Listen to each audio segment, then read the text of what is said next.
अस्सलाम वालेकुम नाजरीन, मैं हूं शनीला अमार और आप देख रहे हैं हमारा यूट्यूब चैनल। नाजरीन, पिछले 2-3 दिन से हम आपके साथ ऑडियो लीक्स के ऊपर बात कर रहे थे जो कि हुकूमती हलकों जो हुक्मरान ख़ानदान था उनके बारे में आई थी। लेकिन आज जो ऑडियो आई है उसने तहलका मचा दिया पाकिस्तानी सियासत में, वो है हमारे साबिक वज़ीर आज़म इमरान खान साहब की। देखिए, ये जो बात थी ना साइफर की और अमरीकी साजिश की, इसके ऊपर हमने बड़ी दफ़ा आपके साथ बात की थी कि ये सारा एक झूठ का पलंदा था। साइफर आया था और ज़रूर आया था, और ये हर मुल्क के अंदर जो एम्बेसडर होता है जब वो अपने दूसरे लोगों के साथ बातचीत करते हैं तो वो उस मुल्क की पॉलिसी जो होती है अपने मुल्क के लोगों के बारे में, उसके बारे में साइफर लिख के वो भेजते हैं। ख़त होता है एक तरह से, और ये कोड वर्ड में आता है ताकि अगर कहीं पे भी हैक हो जाए तो उनको पता ना चल सके। और ये कोड वर्डिंग डेली चेंज होती है, और ये आता है जी आपका फॉरेन ऑफिस के पास, जो आपके फॉरेन मिनिस्टर को मिलता है। उसके अलावा आपके एजेंसीज के पास भी जाता है, आपके वज़ीर आज़म के पास भी जाता है। तो उस वक्त ये ख़त जो था, हमारे वहाँ पे जो एम्बेसडर थे असद मजीद, उन्होंने लिखा, उनकी डोनाल्ड लू के साथ मुलाकात हुई। पहले तो खान साहब ने इसके बारे में ये कहा जलसे में लहरा के कि मुझे ख़त आया, एक मुल्क ने मुझे लिखा और उसने मुझे धमकी दी है। अब ऐसे काम चलेगा कि धमकियाँ दी जाएगी? खान साहब आप दीदा हो गए ये बात करते हुए। फिर और खान साहब ने ये इसलिए किया कि उस वक्त अदम एतमाद की तहरीक जो थी वो चलनी शुरू हो चुकी हुई थी। उसके बाद खान साहब देखें, 8 मार्च को ये ख़त आता है, 9 मार्च को अदम एतमाद आती है।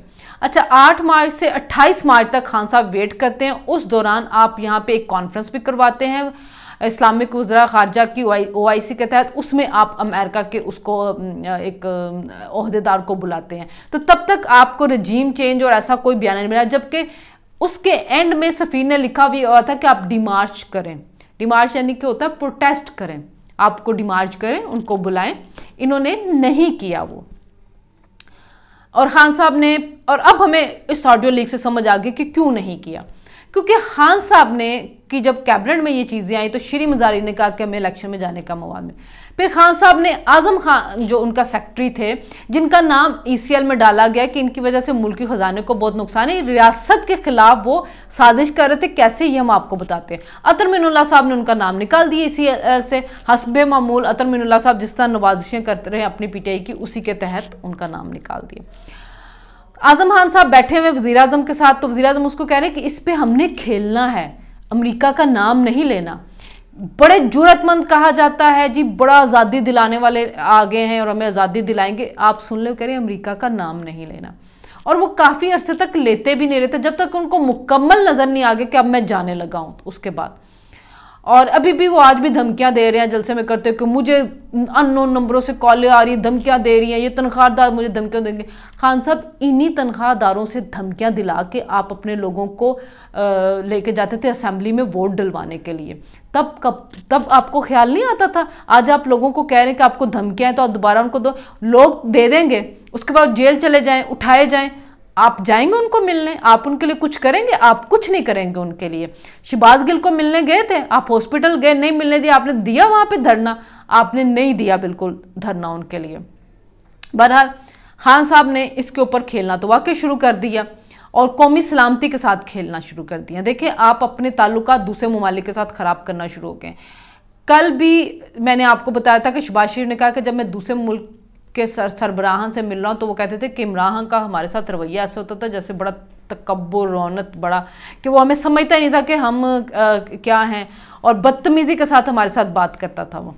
तो खान साहब ने जो आज़म खान के साथ बात हो रही है तो वो कह रहे हैं कि जी हम उसको बुलाते हैं, शाह महमूद कुरैशी को हम बुलाते हैं जी, फॉरेन सेक्रेटरी को। शाह महमूद कुरैशी ख़त पढ़ेंगे, हम इसको यहाँ पे लिख लेंगे, कॉपी कर लेंगे, फिर उसके बाद मिनट्स ऑफ मीटिंग में अपनी मर्जी के बना लूँगा और उसमें मैं लिख दूंगा ये तो थ्रेट्स है।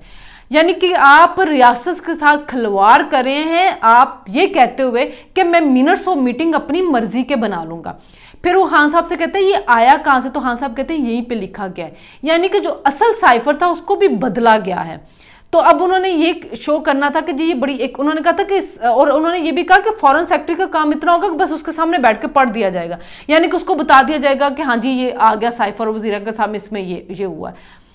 असल साइफर चेंज हो गया, क्योंकि खान साहब को उसने कहा कि ये आया कहाँ से, तो उन्होंने कहा यहीं से उठाया गया, यहीं से हुआ, यानी कि यहीं से हुआ है। यहाँ जो आया था उसको चेंज कर दिया गया, चेंज करके अपनी मर्जी की चीज़ें उसमें ऐड कर दी गई डिकोड करते हुए। फिर ये साबित किया गया कि जी शाह महमूद कुरैशी आएगा, वो पढ़ेगा, हम कह देंगे जी हमें ये खत मिला, इसमें धमकी दी गई, और मिनट्स ऑफ मीटिंग जो है वो हम अपने मुताबिक जो है वो हम बना लेंगे, ठीक है। तो मिनट्स ऑफ मीटिंग में कर देंगे, ये थ्रेट आ गया। उसके बाद जब आपको पता चल गया, या आपने कौमी सलामती की कमेटी का इजलास को नहीं बुलाया, आपने बहुत करीब जाके बुलाया, और उसमें भी आया कि कोई साजिश नहीं है, इंटरफेरेंस की बात हुई। इंटरफेरेंस देखिए, हमने आपको पहले भी समझाया था कि अगर हम ये कहते हैं कि जी कश्मीर के अंदर ये हो रहा है, उसके अंदर इंडिया के अंदर ये मामला, तो इंडिया कहता है जी आप हमारे मामलात में मुदाखलत ना करें। मुदाखलत, इतना ये लफ्ज़ होता है।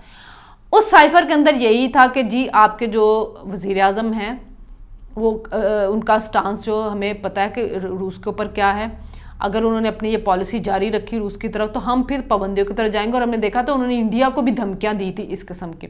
लेकिन आपके मुल्क में चूंकि अदम एतमाद आ रही है तो हम देखेंगे कि उसमें क्या फैसला होता है। अगर ये हुकूमत चेंज होगी और नई आने वाली हुकूमत की पॉलिसीज़ हम देखेंगे। अब आप ये देखें कि जो रजीम चेंज का इन्होंने शोर डाला कि अमेरिका, मैं रूस गया तो रूस के वज़ीर आज़म के साथ, सदर के साथ तो हमारे वज़ीर आज़म की भी बड़ी अच्छी मुलाकात हुई है, गैस, तेल और गंदम के ऊपर बात हुई है। आप जब तक इक़्तिदार में रहे हैं रूस से आके, आपको याद नहीं आया कि मैं सस्ता तेल लेने लगा। इक़्तिदार से निकलने के 2 महीने के बाद आपको याद है, ओहो मैं तो रूस से सस्ता तेल लेने लगा था। वो तेल जो था ना, वो अब आपको बड़े अरसे के बाद याद आया, तेल जो आपको अपनी हुकूमत में याद नहीं आया कि वो सस्ता तेल मैं ले रहा था। और फिर रूस वालों ने भी कह दिया कि हमसे ऐसी कोई बातचीत नहीं। तो इस वज़ीर आज़म जो हमारे साबिक इमरान का काम सिर्फ ये कि झूठ बोले, झूठ के ऊपर झूठ बोले, फिर झूठ के ऊपर झूठ बोले, डेली झूठ बोले। आज फिर रजीम चेंज का इतनी डिटाई के साथ आज फिर रजीम चेंज की वो बात कर रहे थे, क्योंकि मैंने कल भी आपको कहा था कि उनका एक क्लाउड है। देखिए पाकिस्तान के अंदर वोट जो एंटी नवाज है या प्रो नवाज है, जो एंटी नवाज वाले वो ज़्यादातर वो लोग हैं जो पहले पीपल्स पार्टी के साथ है, पीपल्स पार्टी से दिल बर्दाश्त हो तो इमरान की तरफ आगे। अब वो इमरान के हर झूठ के ऊपर एतबार करते हैं। इस तरह कुछ हमारे मुल्क के अंदर लोग रहते हैं जो हमेशा गैर जमहूरी कुव्वतों के साथ रहते हैं। मुशर्रफ का भी बड़ा सपोर्टर था, वो इमरान के वोटर है। तो वो जो वोटर है वो इमरान के हर झूठ को पसंद करता है, इसलिए कि उसने हर हाल में इमरान का साथ देना है, वो उसके हर झूठ के ऊपर ईमान लेता है क्योंकि उसने हर हाल में देना। वो है एंटी नवाज वोट। तो ये 2 वोट है, जो प्रो नवाज और anti Nawaz. Anti Nawaz vote Imran Khan का, कुछ उसमें यूथ है जो इमरान का अपना वोट होगा, लेकिन वो यूथ है जो हम जिनके बारे में कहते हैं कि जिनका पढ़ने लिखने से कोई ताल्लुक नहीं होता और वो सोशल मीडिया की पैदावार है, वहाँ से जो झूठ सुनते हैं उसी झूठ के ऊपर अमल करना शुरू कर देते हैं। मतलब वो एक खातून की वीडियो दिखाई कि उनको कहा गया आप इमरान के जलसे में क्यों आए हैं, मेरे शोहर ने मुझे कहा कि जाएँ। इमरान के जलसे में क्या करेगा जी, इमरान हमें आज़ादी दिलाएगा। कहाँ से? अमेरिका से। आपके शोहर कहाँ होते हैं जी? अमेरिका में। वो किसके गुलाम है? अमेरिका के। ये IQ लेवल जब होगा तो फिर आप समझ सकते हैं कि इमरान के सपोर्टर के क्या हालात है और वो इस झूठ पे क्यों नहीं जो है वो अमल करेंगे। लेकिन मसला ये है कि अब पोल खुल चुका हुआ है, अब सबके सामने आ चुका हुआ है कि ये क्या।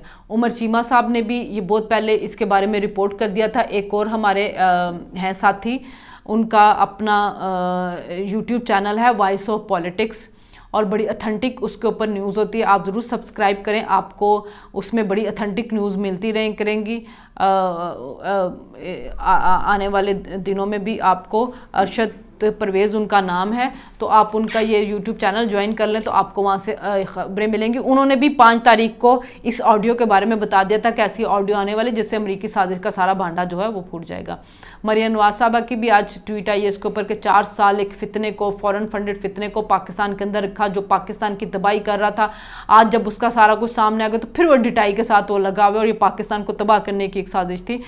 जो इतना फॉरेन फंडिंग पैसा जो आया, हम पहले भी कहते हैं कि जी इजराइल ने क्यों फंडिंग की, अमेरिका ने क्यों फंडिंग की, इंडिया ने क्यों फंडिंग की, UAE की तरफ से क्यों फंडिंग इमरान को आई, ये इसीलिए आई थी, इस मुल्क को तबाह करने के लिए आई थी। वो फितना बाज नहीं आ रहा, वो फितना आपके मुल्क के अंदर इतनी नफरत फैला रहा है, लोगों को इतना तकसीम कर रहा है कि इतनी तबाही आ रही है लोग, और इतनी इमरान की घटिया जुबान होती है बात करते वक्त और वो फिर कहते हैं मैं कौम का बाप हूं। तो आप बाप होते हुए बच्चों को क्या सिखा रहे हैं? फिर ऐसे ही बच्चे पैदा हो रहे हैं जैसे हमने यूके के अंदर देखे थे, जो मरियम औरंगजेब के पीछे जो फिर रहे थे, जो बदतमीजी कर रहे थे। क्योंकि जब सिखाने वाला बाप ऐसा होगा तो फिर आपको वहां से नेक और अच्छी फितरत वाले बच्चे जो हैं, वो तरबियत वाले बच्चे नहीं मिलेंगे।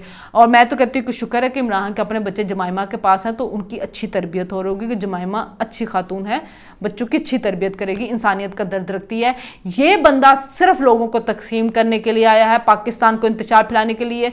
और आप ये देखें कि इसके दौर में करप्शन कितनी ज़्यादा हुई है। अभी तो ऑडियो वो भी आई थी कि जहाँ पे पिंकी पीरनी हीरे मांग रही थी, ऑडियो वही आई जब पिंकी पीरनी अरसलान बेटे को कह रही थी गद्दारी से जोड़े। अब देखते हैं कि अरसलान बेटे को वो इस ऑडियो के बारे में क्या कहती है। और जब आई ऑडियो आई वज़ीर आज़म हाउस की, शहबाज शरीफ वगैरह की, तो तब हैकर थे।